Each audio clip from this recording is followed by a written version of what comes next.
Hi guys, welcome to Adamus World School's YouTube channel where we are running our Impact program where we are in a quick revision series for your upcoming JEE mains and NEET exam.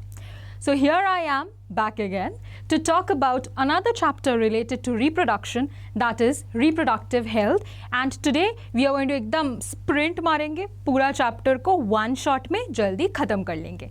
Okay, so all we are planning to do here is एकदम जल्दी one concept after the other बताते जाएंगे and आप लोग फटाक से revision अपना complete कर लीजिए. ओके तो क्या है हम लोग का आज का chapter, that is reproductive health. Now आप लोग सिंपल सा समझिए पहले कि हेल्थ वर्ड जब आते तो हेल्थ का क्या मीनिंग है. हेल्थ वर्ड का मीनिंग है क्या कि मेरे पास कोई बीमारी नहीं है, बस इतना ना, उससे बहुत ज़्यादा. क्या उससे ज़्यादा कि हाउ यू आर फिजिकली वो तो है, लेकिन mentally and socially that is also considered. ठीक है, तो ये चैप्टर में हम लोग क्या पढ़ने वाले बेसिकली हम लोग ये पढ़ेंगे कि what is the overall wellness related to reproduction, what are the different methods by which contraception can be achieved, what are the different methods जिससे proper health of pregnant mother, newborn child सब कुछ achieve किया जा सकता है.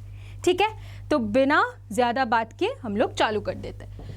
चलो, so reproductive health, healthy reproductive organs with normal functions, ये हो गया हम लोग का फिजिकल एस्पेक्ट, एंड उसके साथ social, behavioural and emotional aspects of reproduction. तो अभी मैं वो बता रही थी कि बस फिजिकल एस्पेक्ट नहीं है, आपका सोशल इमोशनल एस्पेक्ट वो भी कंसिडर्ड हो सकता है मतलब होता है. ठीक है, अब देखो रिप्रोडक्टिव हेल्थ में मैं ना बस आपको इंपॉर्टेंट पॉइंट्स बताती जाऊंगी कि फैमिली प्लानिंग जो है बहुत इंपॉर्टेंट कॉन्सेप्ट है. 1951 में हम लोग के कंट्री जो कि इंडिया है इसमें चालू कर दिया गया. क्या है आप लोग का फैमिली प्लानिंग?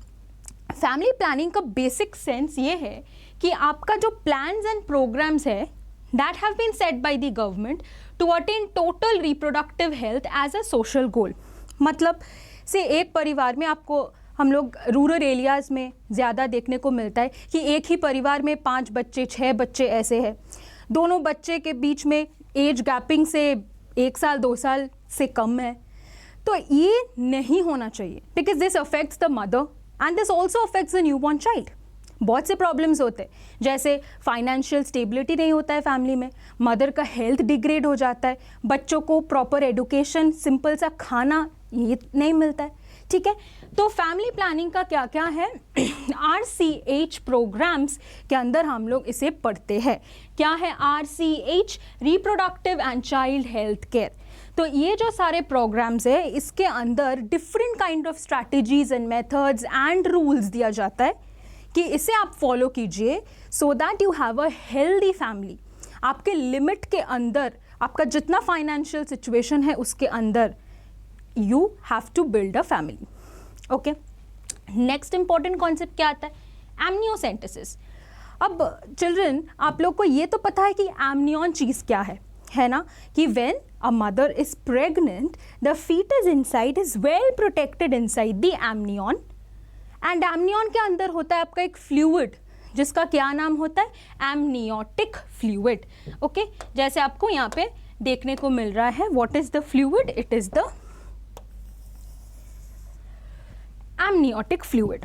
अब ये एमनियोटिक फ्लूइड अगर आप थोड़ा सा एक्सट्रैक्ट कर लो, थोड़ा सा विदड्रॉ कर लो, then if you can conduct different kind of tests it gives us information about the sex of the child. Now what happens in India, is पहले क्या देखा जाता था कि टेस्ट में बताया गया फीमेल चाइल्ड है, रूरल एरिया में कर दिया क्या? Foeticide. Right, girl child was not welcome. लेकिन this sex biasness is not a good thing at all, it disrupts a sex ratio. Right, तो इसी के वजह से amniocentesis has been banned in India for sex determination. Okay, बहुत से लोग ये गलती करते हैं कि एमनियोसेंटेसिस ही टोटल बैन है, सेक्स डिटर्मिनेशन पर्पस के लिए इंडिया में बैन है. अब और क्या पर्पस हो सकता है एमनियोसेंटेसिस का? एक तो आपने पढ़ लिया कि it can give the sex of the foetus. दूसरा हो सकता है कि it can also help to find out the genetic disorders such as Down syndrome, hemophilia, sickle cell anemia, etc.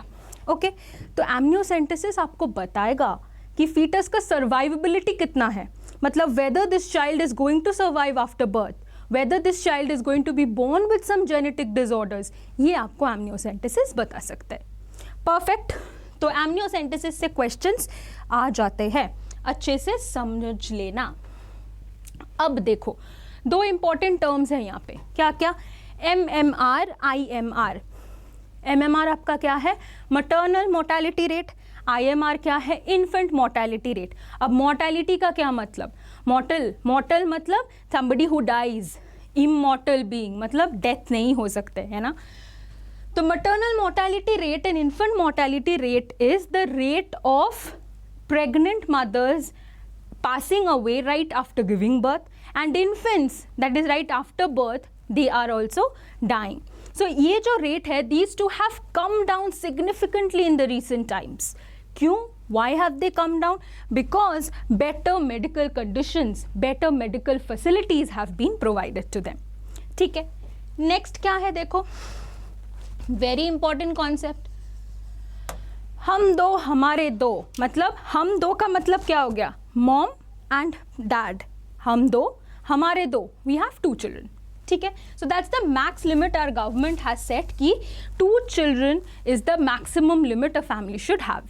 And then what is the marriageable age for men is 21 years, for women is 18 years. Child marriage has been legally banned. It cannot be done. Earlier days में क्या होता था, 10-15-year-old girl child would have gotten married off, but that could not be done. Okay, so all of these rules have been set up by the government of India to achieve a better reproductive health. यहाँ तक all clear या कोई doubt है? अगर है तो ज़रूर comment करो, ठीक है, and I will get back to you. Also यहाँ पे गैप लेके बता देती हूँ कि like, share and subscribe to our channel Adams world school. आपको ऐसे ही बहुत सारे videos you will keep on getting for your JEE and NEET exam. Okay, चलो then let's continue. Let's start with contraceptive methods. तो पहले तो ये समझो बेटा कि कॉन्ट्रासेप्शन क्या है. कॉन्ट्रासेप्शन एंड कॉन्सेप्शन तुम लोग ना बहुत गलती कर देते हो. कॉन्सेप्शन का मतलब क्या है, conception is to conceive, a woman has conceived a child, कि शी इज गेटिंग प्रेग्नेंट. एकदम ही उल्टा चीज है कॉन्ट्रासेप्शन. कॉन्ट्रासेप्शन आपका क्या हो गया, टू प्रिवेंट प्रेगनेंसी, राइट. तो ये जो इतने सारे अभी यहाँ पे लिखा हुआ है, एंड अब मैं पूरा बकबक करने वाली हूँ किस चीज़ को लेके, different methods of contraception. Okay, तो एक आइडियल कॉन्ट्रासेप्टिव हम लोग किसे कहते हैं, डिफरेंट फीचर्स होना चाहिए एक आइडियल कॉन्ट्रासेप्टिव के पास. क्या है different features, first is user friendly, easily available, effective, cheap, reversible with no or least side effects, should not in any way interfere with the sexual drive, desire and or the sexual act of the user. मतलब simple सा बात है कि हमारे जो country है, हम लोग तो वेस्टर्न कंट्रीज़ के जैसा है नहीं कि we have very openly talking about reproduction and reproductive health. हम लोग का ये एक टैबू है ना. तो आपको कॉन्ट्रासेप्टिव मेथड, अगर आप इसके लिए सक्सेस चाहते हो तो ऐसे मेथड्स एम्प्लॉय करना है कि आपके mass people are comfortable using it, easily access कर सकते, पैसा ज़्यादा नहीं चाहिए. ठीक है, so all of these methods और all of these points should be ticked off when a method is being chosen as an ideal contraceptive. ठीक है बेटा. अब क्या है देखो, टाइप्स और कैटेगरीज ऑफ कॉन्ट्रासेप्टिव. ये 7 of all we will discuss one by one. So natural और ट्रेडिशनल मेथड्स जो है इसे लेके चालू कर देते हैं. Natural methods, what is the principle, main points जितना आपको पता होना चाहिए सारे हैं आज मेरे लेक्चर पे, तो एकदम बिंदास पढ़ते जाओ, रिप्रोडक्टिव हेल्थ आपका हो जाएगा तैयार. प्रिंसिपल क्या है, it avoiding chances of ovum and sperms meeting. Ovum and sperms meeting को हम लोग क्या कहते हैं dear, fertilization. Ovum and sperms meet करके क्या बनाते हैं, जाइगोट. अब जाइगोट के पास क्या आता है, क्लीवेज. क्लीवेज होते होते होते zygote will turn into the different stages, morula, blastula, ऐसे होके then it takes the shape of the human being, fetus, and then after 280 days the child is born. तो ट्रेडिशनल मेथड मतलब natural method का क्या ही फंडा है कि sperm and ovum को मीट ही करने नहीं देंगे, ठीक है। अब इसका एडवांटेज क्या है कि आपके पास कोई साइड इफेक्ट नहीं है, no device, no medicine, no hormonal pill, कुछ भी नहीं, तो कोई साइड इफेक्ट नहीं है। लेकिन डिसएडवांटेज क्या हो गया कि मेरे पास श्योरिटी नहीं है कि ये काम कर ही जाएगा, है ना। थोड़ा यहाँ वहाँ आपका मेंस्ट्रुअल जो फेज है साइकिल को ट्रैक करने में गलती हो गया तो नेचुरल मेथड का सक्सेस रेट कम हो जाएगा, okay. Chances of failure are quite high. तो फर्स्ट आप क्या मेथड पढ़ोगे, पीरियोडिक एब्स्टिनेंस। पीरियोडिक एब्स्टिनेंस क्या है कि avoid sexual intercourse from day 10 to day 17 of the menstrual cycle. क्यों? हम लोग मेंस्ट्रुअल साइकिल डिटेल्स में एक वीडियो में पढ़ चुके हैं, वहाँ पे हम लोगों ने क्या पढ़ा है कि ये जो 10 से 17th डे आपको बोला गया, इसके मिड में क्या आता है आपका 14th डे, एंड होता क्या है इसमें, ovulation, mega event of menstrual cycle. मतलब the mature ovum is released from the ovary, है ना, the Graafian follicle ruptures and the mature ovum is released. तो अब ये ओवम है रेडी टू गेट फर्टिलाइज्ड। लेकिन अगर if the person avoid sexual intercourse in this phase, so then there is no chance of the sperm coming and meeting the ovum, ठीक है। तो ये जो फर्टाइल पीरियड है इसमें नो सेक्सुअल इंटरकोर्स। देन क्या आता है, withdrawal or coitus interruptus. तो in this method the male partner withdraws his penis from the vagina just before ejaculation. तो क्या होता है, इसका जो कॉन्सेप्ट है कि we have to prevent insemination. So same thing, there is no sperm to go and meet the ovum, no fertilization, right? Third क्या है, lactational amenorrhea. लैक्टेशनल एमेनोरिया में क्या है, आपका एमेनोरिया, मेनोरिया देन कोई भी वर्ड के आगे आप बिठा दोगे तो उसका ऑपोजिट हो जाता है। तो लैक्टेशनल अमेनोरिया का मतलब कि एब्सेंस ऑफ मेंस्ट्रुएशन कब, lactational, that is during the lactation phase. Lactation phase is the time period after the delivery of the child when the mother is breast feeding the child. Okay, so during that phase what happens is intense lactation occurs, so it is considered that no ovulation takes place, right? No ovulation takes place. No ovulation मतलब है ही नहीं mature ovum, sperm जाके भी क्या करेगा, so then there can be no fertilization. So as long as the mother breastfeeds approx 6 महीना, it is considered to be as, that is the chances of conception, that is getting pregnant, are very low. Okay, natural method समझ में आ गया, तीनों method, periodic abstinence, coitus interruptus and आपका lactational amenorrhoea.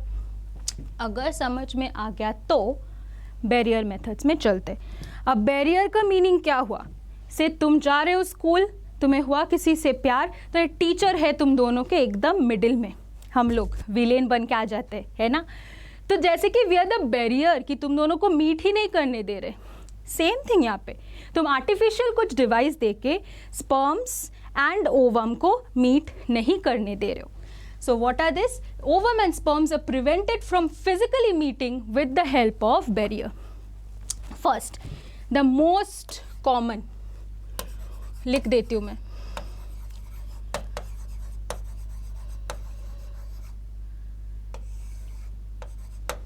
okay, this is the most common. So condoms are made of thin rubber or latex sheet. They cover the penis in males, and female condoms भी होता है, that is they will cover the vagina and the cervix in females just before coitus, so that ejaculated semen is contained in the condom itself, it doesn't go and reach the female tract. Done.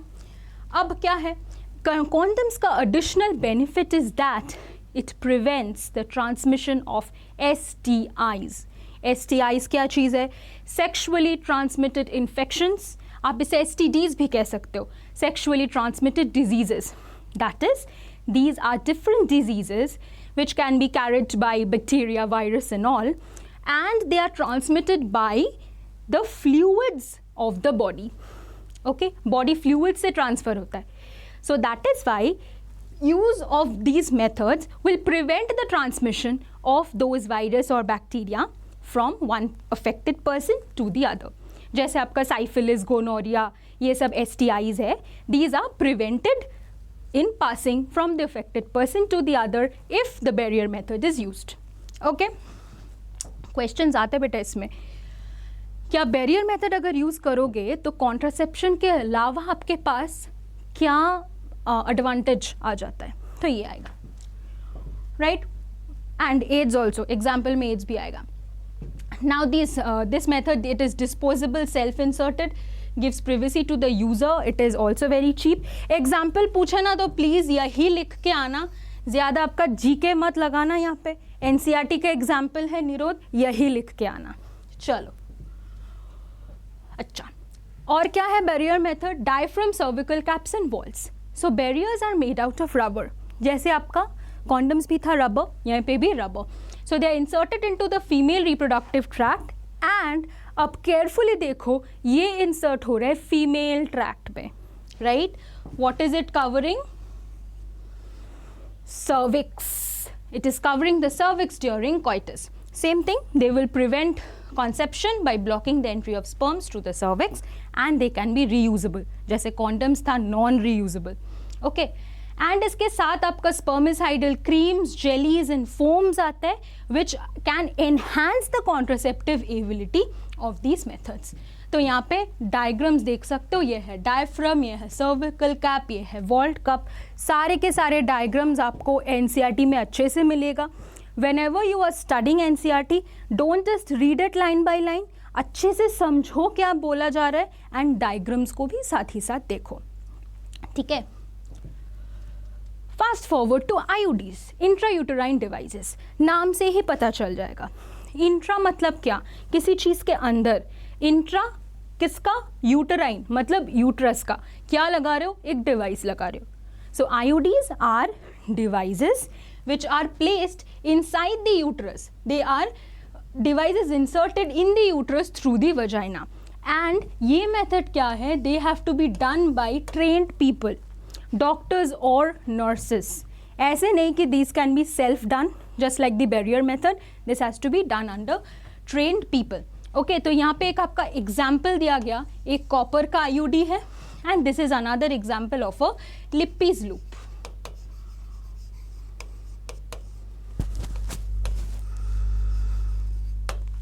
Okay, I guess यहाँ तक सब कुछ clear है, right? अब देखो examples. Non-medicated IUDs, that is Lippes loop, made up of polyethylene material. Next आपका क्या आ जाता है? Next है आपका copper releasing IUDs, जिसमें ना copper का different concentration में copper present होता है. जैसे आपका copper T, copper 7, multilo 375 है. ये सब examples आपके NCERT में. अब मल्टीलो 375 को क्यों ये नाम दिया गया? बिकॉज इसके पास क्या है ना, 375 mm² millimetre square of copper wire wound around its stem. Okay, next आया हार्मोन रिलीजिंग IUDs. क्या हार्मोन रिलीज कराओगे? ऑब्वियसली जो आपका बॉडी नॉर्मली ही रिलीज करता है. क्या रिलीज करता है? प्रोजेस्टास्टाट, LNG-20, ये सब है आपका IUD. And what will they release? Kind of progesterone, progestogens. ठीक है. अब देखो कॉन्सेप्शन क्या है यहाँ पे, मतलब कि एक्चुअली IUDs का मोड ऑफ एक्शन क्या है. So they increase the phagocytosis of sperms. Phagocytosis समझ में आता है ना, ईटिंग ऑफ द सेल्स, कि स्पर्म्स को कोई खा जाएगा within the uterus, and the copper ions that is present suppress the motility. Motility मतलब swim करके जितना fast movement करेगा, it will suppress the motility and the fertilizing capability of the sperm. Sperm का क्या है? एकदम दौड़ के भाग के जाएगा ओवम तक, fertilize करेगा, काम खत्म. लेकिन यहाँ पे हम दोनों ही जगह पे उसे पुल बैक कर रहे. एक तो बेटा हम उसको फैगोसाइटोस कर देंगे और दूसरा क्या है, उसका जो भागने का स्पीड है उसे हम खींच लेंगे. It will go in a very slow manner. ठीक है. हॉर्मोनल आईयूडीज का क्या है, they will make the uterus unsuitable कि इम्प्लांटेशन ना हो and the cervix becomes hostile to the sperms, right. Now IUDs are best used for women who want to space out children, that is has given birth to one child, अभी 2-3 साल के बाद ही they want to plan another pregnancy. So for them IUD is one of the good methods of contraception and for people who want to delay pregnancy. हुआ यहाँ तक barrier method पक्का, IUDs पक्का. अगर अभी तक पक्का नहीं हुआ कमेंट करके बताओ, मैं श्योरली आपको आंसर दे दूंगी. अब ओरल कॉन्ट्रासेप्टिव्स, नाम से ही पता चलता है ओरल मतलब खाना है, पिल्स या मेडिसिन की तरह खाना है. तो इसमें क्या है देखो, oral administration of small dosages of progestogens और progestogen oestrogen combinations. Take care of the name, progestogen and oestrogen combinations. Okay, कैसे यूज किया जाता है, किसके फॉर्म में, will be used in the form of tablets और पिल्स. पिल्स आप लोगों ने तो जरूर सुना होगा, ओवर द काउंटर पिल्स कहते हैं हम लोग, है ना. डोजेज क्या है, 21 डेज तक लेना है, starting with in the first 5 days of menstrual cycle. कहाँ से आया ये कैलकुलेशन, आपका 28 डे का साइकिल होता है मेंस्ट्रुअल साइकिल, तो लगभग 5 या 7 दिन जाता है पहले पीरियड्स में, दैट्स इज मेंस्ट्रुअल फेज. बचा क्या रहता है 21 डेज, तो उसी 21 डेज में ये पिल्स को कंज्यूम करना है. ठीक है, तो अब ये 21 डेज के अंदर क्या होने वाला है, 7 डेज तो मेंस्ट्रुएशन हुआ,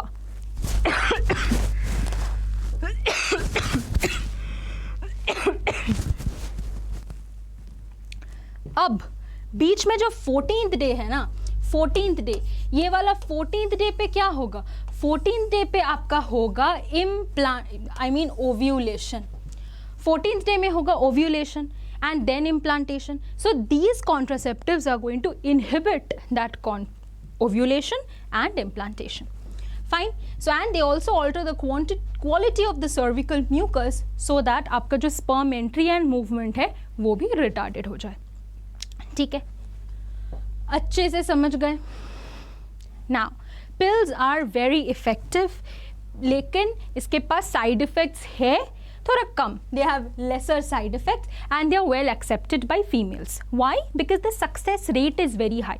आप ऑलरेडी आपके बॉडी के हार्मोनल लेवल्स को ही चेंज कर रहे हो आउटसाइड पिल्स डाल के, तो सक्सेस रेट ऑटोमेटिकली ज़्यादा होगा. दिस इज़ इम्पॉर्टेंट एंड ये तो बहुत खुश होने वाली बात है कि ये जो हम लोग का पिल है सहेली नॉन स्टेरॉयडल पिल, ये अपना पिल है, मतलब इंडिजीनियस पिल, इंडिया में ही लखनऊ में CDRI से बनाया गया. So it's a new oral contraceptive for the females that is a non steroidal preparation. कहाँ से बनाया गया देख लो, central drug research institute CDRI in Lucknow India. इसे कहते हैं हम वंस अ वीक पिल. क्यों? क्योंकि इसका डोजेज ही ऐसा है कि वीक में बस एक ही बार लेना है and because this is non steroidal, कोई आर्टिफिशियल स्टेरॉइड्स नहीं है, तो ये आपके बॉडी पे असर भी बहुत कम करता है ना. The composition is basically centchroman, ये आउटसाइड NCERT पॉइंट है just for info. Composition is centchroman which is और ormeloxifene. It acts on the oestrogen receptors present in the body. Okay, Saheli अच्छे से देख लेना बेटा, क्योंकि this is an indigenous drug, so इसमें थोड़ा क्वेश्चंस बन के आता है. अब इंजेक्टेबल्स एंड इम्प्लांट्स, नाम से ही आपको पता चलेगा कि कैसे यूज किया जाता है. इम्प्लांट मतलब कहीं पे आप इसे घुसा रहे हो ऐसे, so this is where do you put it, subcutaneously, that is under the skin. ठीक है, अपर नॉन डोमिनेंट आर्म जो है, जैसे मैं लिख रही हूँ राइट हैंड से, ये हो गया मेरा डोमिनेंट आर्म, ये हो गया नॉन डोमिनेंट आर्म, तो अपर राइट आर्म ये जगह पे इट इज़ बेसिकली इंसर्टेड. क्या रहता है इसमें, ईदर प्रोजेस्टोजेंस और ईस्ट्रोजन प्रोजेस्टोजन कॉम्बिनेशन. जैसे था पिल्स, वहीं सेम चीज़ यहाँ पे कि रोज़ याद करके खाना नहीं है pills, this will be there in the body, छोटा छोटा कॉन्सेंट्रेशन में वो हॉर्मोन्स बॉडी में रिलीज करता जाएगा. ठीक है, mode of action is very similar to pills, जैसे मैंने कहा कि एकदम control release of hormone over the years and they are effective for a long time. देखो यहाँ पे आपको ये तो है अपना NCERT वाला डायग्राम, एंड ये नॉर्मली मैंने लगाए यहाँ पे बस दिखाने के लिए कि कैसे लगता है when the implants have been put. Okay. Now, अब चलो समझो कि मान लो कि unprotected sexual intercourse has happened, ठीक है, एंड वर्स्ट केस सिनेरियो में there has been sexual assault. Okay, now what is the possibility that we have to take to save that woman? See, this might lead to pregnancy. Okay, so within 72 hours of coitus, timing is important, 72 hours of coitus, that is sexual intercourse, आपको either progestogen या तो estrogen progestogen का एक combination को administer कराना है. क्यों कराना है? Because then it will be able to stop the possible pregnancy. Fine. क्या example है? Levonorgestrel, used as a morning after pill that is useful for 72 hours of unprotected sex, right? So these contraceptives are what? Preventive methods, right? And even they are working within 72 hours of unprotected sexual intercourse. अब नेक्स्ट क्या है? Surgical methods of contraception, very important. आपके reproductive system के chapter में भी ये है वेरी इंपॉर्टेंट. क्या है? सर्जिकल मेथड्स, मतलब there is surgery performed and this is a permanent method of contraception, कि कोई रिवर्सिबल मेथड नहीं है. This is irreversible. Vasectomy, tubectomy. Vasectomy नाम से ही देखो पता चलेगा, वैज, राइट? वैजेक्टॉमी कहाँ से आता है ये वैज वाला term? Vas basically comes from your vas deferens. Okay, and आपका ट्यूबेक्टॉमी कहाँ से आता है? It comes from your fallopian tube. तो वाज डिफरेंस वैजेक्टॉमी में क्या होता है? वहाँ पे your vas deferens is cut and ligated, and tubectomy मतलब फैलोपियन ट्यूब्स को क्या किया जाता है? Cut and ligated. अब सिंपल सोचो, मेरे पास एक ट्यूब है, मैं यहाँ से कुछ भेज रही हूँ, मैं बीच में उसके कट करके दोनों एंड्स को सील कर देती हूँ, ऐसे जाएगा क्या मेरा चीज़ एंड पॉइंट तक? ना. सेम थिंग, वैजेक्टॉमी में स्पर्म्स नहीं पहुँचेगा, ट्यूबेक्टॉमी में ovum will not reach, right? So it is an irreversible, और the reversibility is very very poor. ठीक है, it is a permanent method of contraception and it is highly effective, right? Diagram में भी तुम लोग देख सकते हो कि वैजेक्टॉमी में यहाँ पे देखो vas deferens is cut and ligated, tubectomy में देखो fallopian tubes are cut and ligated. Simple. अब सर्जिकल इंटरवेंशन में क्या होता है कि आपका गैमेट का ट्रांसपोर्ट ही ब्लॉक हो जाता है. The sperm will not be able to reach, ovum will not be able to reach respective bodies में, male and female bodies में. So as a result conception is prevented, right? Same, अभी हम लोगों ने समझ लिया कि वैजेक्टॉमी में आपको थोड़ा सा वैज डिफरेंस को कट एंड लाइगेट कराना है, and because the testis is present inside the scrotum, this process has to be performed by making an incision in the scrotum. And tubectomy में क्या है? Female reproductive system is inside the abdomen, so either through the vagina or through the lower abdomen, cut बना के then this method has to be done. Okay, समझ गए हम लोग यहाँ तक? Now comes, मान लो प्रेगनेंसी हो गया, डन. अभी तक जो बात कर रहे थे कि टू प्रिवेंट प्रेगनेंसी, कॉन्ट्रासेप्शन. अब मान लो प्रेगनेंसी डन, लेकिन this pregnancy can not be carried forward due to different reasons. Then what option is there? Up to a certain point of time, medical termination of pregnancy, जिसे हम लोग induced abortion कहते हैं, वो perform किया जाता है. तो वो क्या है? चलो समझते हैं. It is an intentional or voluntary termination of pregnancy before full term, right? Per year, approximately 45 to 50 million MTPs are performed. Now, medical termination of pregnancy का जो अमेंडमेंट एक्ट हुआ 2017 में हम लोगों के गवर्नमेंट ने जो किया, वहाँ पे this is done to reduce the incidence of illegal abortion, to reduce maternity, mortality and morbidity. मतलब समझो इसका सेंस क्या है. सिंपल तुम सोचो, से a person has got pregnant. Now the family is pressurizing to get the child aborted, but the mother doesn't want. So that is a case कि उस सिनेरियो में if the fetus is normal, कोई disease and all नहीं है, normal pregnancy है, the mother cannot be forced to undergo abortion. Okay. So pregnancy must be terminated on certain grounds. Okay. Within the first 12 weeks of pregnancy, 12 weeks मतलब क्या हो गया? 3 months. By a registered medical practitioner, not any person. A lot of times there's teenage pregnancy that we hear news of, and children find it very insulting, or they're afraid of their parents. They don't want to own up, and they just go for illegal medical people. Like, they're not actually registered practitioners, so they charge some money and get this done. So all that is completely illegal, completely. It has to be done by a registered medical practitioner. Now मान लो कि आपका pregnancy 12 weeks ना होके 12 weeks के ऊपर around 24 weeks तक चला गया. अब क्या होगा? 2 डॉक्टर्स और 2 registered medical practitioners have to give their opinion only अगर it is decided कि this abortion has to be done either for the benefit of the fetus or for the benefit of the mother's health. Then only the abortion can be performed. Okay. Continuation of pregnancy would involve a life risk to the pregnant mother. अगर ऐसा case है, और if there is grave injury, physical or mental, or of grave injury, physical or mental health. ठीक है.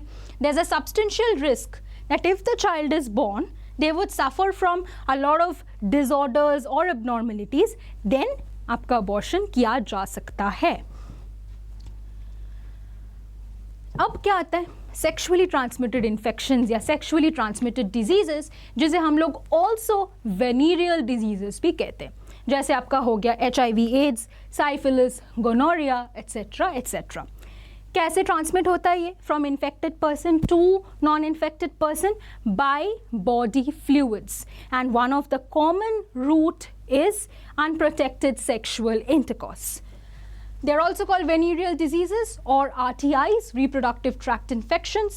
जैसे आपका example बन के आ जाता है hepatitis B, HIV, AIDS, gonorrhoea, syphilis. All these examples are important क्योंकि MCQs में ऐसे पूछा जाता है the given which of the following are not venereal diseases. अगर ऐसे पूछा गया तो इसे छोड़ के आपका कुछ दिया गया. So you have to get to know all of these names that have been given here. Okay. Body fluid transmission कैसे हो सकता है? मान लो कि एक ही इंजेक्शन से 1 person हैज़ बीन इंजेक्टेड, अब सेम नीडल एक दूसरा पर्सन को भी इंजेक्ट कर दिया गया, तो वहाँ पे क्या होगा? The same body fluid is getting transmitted, right? So that has to be prevented completely. Okay. यानी आपका वायरल STIs होता है, हेपेटाइटिस बी, HIV, हर्पीस, ये क्योरेबल नहीं है. Wherever you see viral disease, जैसे आपका कोविड बन के आया था, cure was like impossible almost, right? तो viral disease spread havoc always. ठीक है. एंड अदर STIs जो है, if they are bacteria caused, then early detection can provide cure, because doctors can then provide antibiotics and other medicines and they can be curable. Okay. तो early symptoms होता है itching, fluid discharge, slight pain, swellings, and in most of the cases the females are usually asymptomatic. They do not show symptoms until they have reached a very advanced stage of that. And क्या होता है कि बहुत सा taboo है कि this is the problem I'm facing but I'm not gonna go show up to a doctor. What will the doctor think? What will people think? ये बहुत है. So this should not be there. The people should consult a doctor. The earlier the disease is detected, the earlier the medical facilities and the better the chances of getting cured. Okay, so आपका STI से हो सकता है pelvic inflammatory diseases, that is PIDs. Fine. Abortion, stillbirths, ectopic pregnancy, मतलब uterus के अंदर implantation ना हो के कोई और जगह पे इम्प्लांटेशन होना, and it can also lead to infertility and even cancer of the reproductive tract. ठीक है. All age groups can be affected. 15 to 24 years most common, and possible prevention method है कि avoid sex with unknown partners or multiple partners. Always barrier method, that is condoms should be used, they prevent STI transmission, and in case of doubt a doctor should always be consulted. Infertility क्या है ये आप लोग को already पता है कि this is when a couple is unable to conceive, right? Couples are unable to produce children despite unprotected sexual cohabitation. Reasons: physical illness हो सकता है, congenital मतलब genetic conditions हो सकता है, different drugs, immunological problems, psychological issues, all of this can be the cause of infertility. तो क्या आता है? Remember this assisted reproductive technology, ARTs आता है, with the help of which these couples can be helped to conceive children. In vitro fertilization, that is in vitro मतलब outside the body, right? Not inside the body, outside in a glass apparatus, जैसे एक test tube के अंदर, right? Or say in a plate. Now don't think कि ma'am is saying कि test tube के अंदर the child is born. No. This is that the fertilization occurs outside by maintaining similar conditions. ठीक है? So this is followed by the embryo transfer कि zygote को then transfer कर दिया जाएगा. तो इसे also हम लोग test tube baby program कहते हैं. Wife या donor जो है, from her the egg or the ovum is taken. Husband या male donor जो है, sperm is taken. It is fused, zygote is formed in the lab, and then what is happening? It is transferred to the mother, okay, or the person who's gonna carry the child. ZIFT क्या होता है? Zygote intrafallopian transfer. Name से पता चलता है. That is, zygote is now transferred to the fallopian tube. From there, it will come down to the uterus. Implantation will occur. Then आता है IUT, intrauterine transfer. Embryos with more than 8 blastomeres, मतलब small cells with more than 8 blastomeres अगर हैं, then they are directly transferred to the uterus, not to the fallopian tube. Okay. Then आता है in vivo. In vivo का meaning हो गया inside the living body, कि fertilization will also occur inside the living body. In vitro में fertilization was outside the living body, अभी inside the living body fertilization will occur. Then आता है gift, gamete intrafallopian transfer. से आपके पास जो donor है, and यहाँ पे obviously understandable, this is the female donor. Female donor से क्या मिल गया? Ovum मिल गया. अब ये वाला ovum किसे तुम दे रहे हो? मदर को. Why? Because this mother cannot produce the ova. So you're giving this ova to the mother into their fallopian tube, and then normally now fertilization as usual will occur. For the development of the fetus as usual will occur in the mother's body. ठीक है? ICSI क्या है? Intracytoplasmic sperm injection. What is done? That is in the lab. ये जो sperm है that has been donated by the father or the male donor, that is directly put into the ovum. तो fertilization आपका हुआ कहाँ पे? In the lab. ठीक है? Male infertility possible reasons क्या है? कि बहुत low sperm count हो सकता है. This is one reason. And then inability of the male partner to inseminate the female. That is insemination naturally नहीं हो रहा है. It can be corrected by AI techniques. Artificial intelligence मत सोचो. Artificial insemination क्या होता है इसमें? That the husband or the healthy donor, that person donates the semen, and from there it is artificially introduced into the vagina or the uterus. ठीक है? So this is the intrauterine insemination, IUI, if it is given to the uterus. Fine. Okay एकदम marathon, concepts का marathon, मेरे voice का marathon. तो I hope reproductive health chapter is absolutely clear to all of you. जल्दी हम लोगों ने one shot में पूरा रिविजन कर लिया. Once again like, share and subscribe to our channel Adamas World School and stay with us. ऐसे ही हम लोग बहुत सारे वीडियोस आपके प्रेपरेशन के लिए लाएंगे. Thank you, bye bye.